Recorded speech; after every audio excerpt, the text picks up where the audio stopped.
Hi hello రండి దోస పిండి ఎట్లా చేసుకోవాలో చూపెడతాను.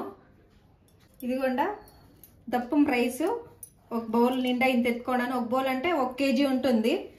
దానికి 1/2 కేజీ ఎంత ఉద్దిపప్పు, కొద్దిగా పెసరపప్పు, శనగబ్యాళ్ళు, కందిబ్యాళ్ళు, అటుకులు, సబ్బీము ఇవన్నీ బాగా 2-3 టైమ్స్ కడిగేసి నానబెట్టుకుంటాం. ఒక 4 అవర్స్ నానబెట్టుకుంటే చాలు.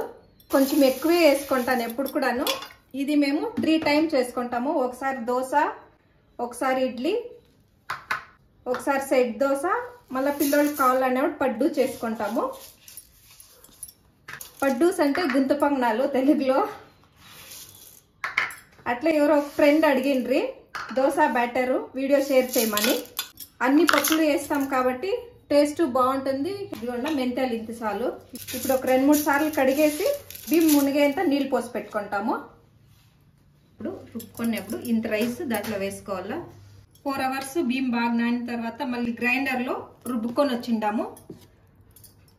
ఇప్పుడు ఒకసారి బాగా మిక్స్ చేసి మూతి పెట్టేస్తాను. ఇదిగంటే ఇట్లా గట్టిగా ఉండాల, గట్టిగా ఉంటే బాగుంటుంది. ఇప్పుడు ఇది నేను బయట పెట్టేలే, ఫ్రిడ్జ్లో పెట్టేస్తాను.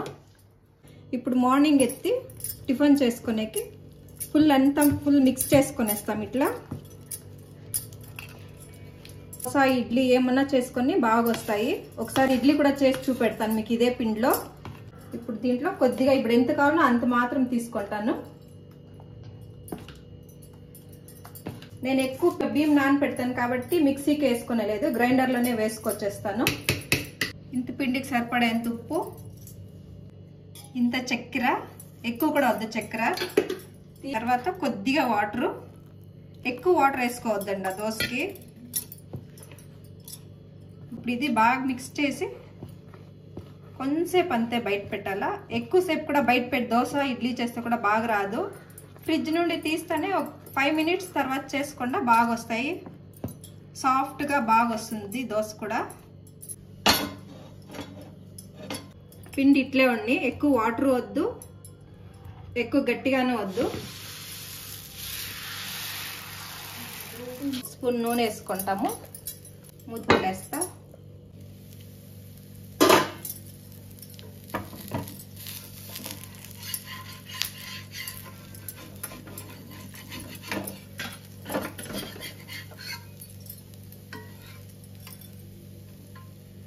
అంటే ఇట్లా వచ్చింది చూడండి. బాగా ఫుల్ క్రిస్పీ కూడా వచ్చి ఉంటుంది, సాఫ్ట్ ఉంటుంది, క్రిస్పీ ఉంటుంది. గ్రైండ్ చేసుకోవచ్చు. పిండి చూపెడుతుంది కదా, అదే పిండి నార్మల్ దోశ చూపెడుతుంది. ఇప్పుడు సెట్ దోశ చూపెడతాను చూడండి. తవా కాగింది. సెట్ దోశకి పల్చగా పోసుకోకూడదు, జస్ట్ ఇంతే చాలు. కొంచెం ఆయిల్, క్యారెట్,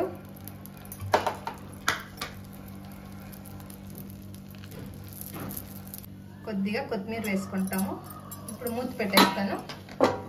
ఇంకొక వైపు కాల్చుకుంటాము.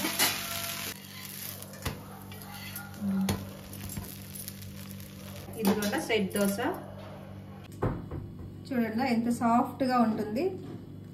మసాలా దోశకి అయితే రోస్ట్గాను వస్తుంది, సెట్ దోశకి సాఫ్ట్గా ఉండాలి కాబట్టి చూడండి.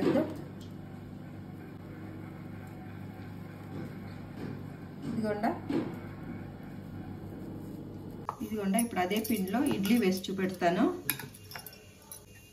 సాల్ట్, వంట సోడా ఎప్పుడూను అట్లే డైరెక్ట్ వేసుకోవద్దండ.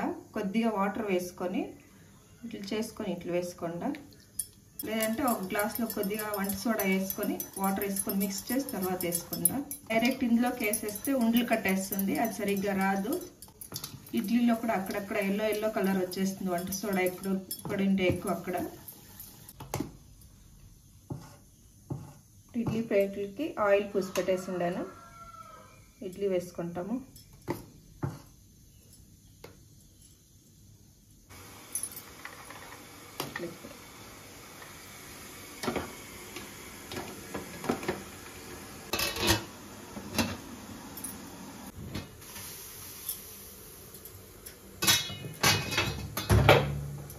కొంచెం చల్లారని తర్వాత తీసుకుంటాము. ఇప్పుడే తీస్తే ఇడ్లీ సరిగ్గా వచ్చలేదు.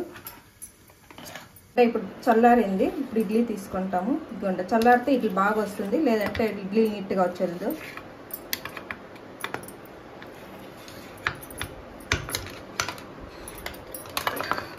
చూడండి సాఫ్ట్గా వస్తుంది. ఇడ్లీలోకి వేడి వేడి సాంబారు.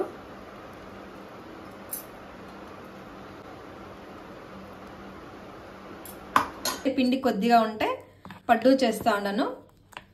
పెద్ద సైజ్ది ఒక ఆనియన్ వేసుకుంటా ఉన్నాను. ఇది వచ్చేసి కొత్తిమీర కాదు, సోయాకు. కొత్తిమీర బదులుగా ఇది వేస్తూ ఉన్నాను ఈరోజు. చిల్లీ 2. కన్నడలో దీని సబ్బక్కి అంటారు, తెలుగులో సోయాకు అంటారు. కొద్దిగా సాల్ట్ వేసుకుంటాము. కొంచెం నీళ్ళు పోసుకొని మిక్స్ చేసి పెడతాము. ఇప్పుడు అన్నీ కలిపేసి ఒక 10 మినిట్స్ ఇలాగే పెట్టుకుంటాము. ఆనియన్ కొద్దిగా బాగా ఊరిని ప్యాన్ పెట్టినాను. ఇప్పుడు వేడెక్కింది. ఆయిల్ వేసుకుంటాము అన్నిటిలోకి. గుంతపొంగనాలు పిండి వేసుకుంటాం.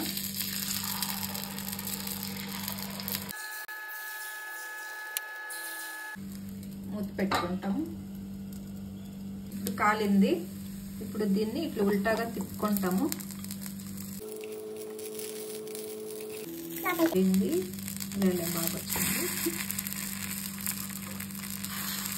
నేను ఇట్లది ఒక స్టిక్ పెట్టుకున్నాను గుంతపొంగనాలు తిప్పుకోనేకి.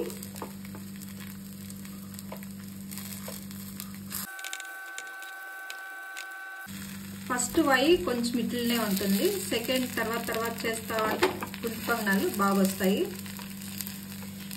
ఇప్పుడు కూడా ఓకే, బాగానే వచ్చింది.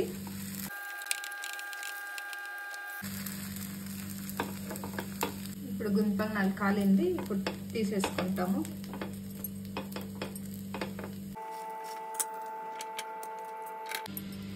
ఒక్కసారి బియ్యం నానబెట్టుకుంటే ఒకే పిండిలోనే దోశ, ఇడ్లీ, గుంతపొంగనాలు, సెట్ దోశ, అన్ని రకాల దోశలు వేసుకోవచ్చును.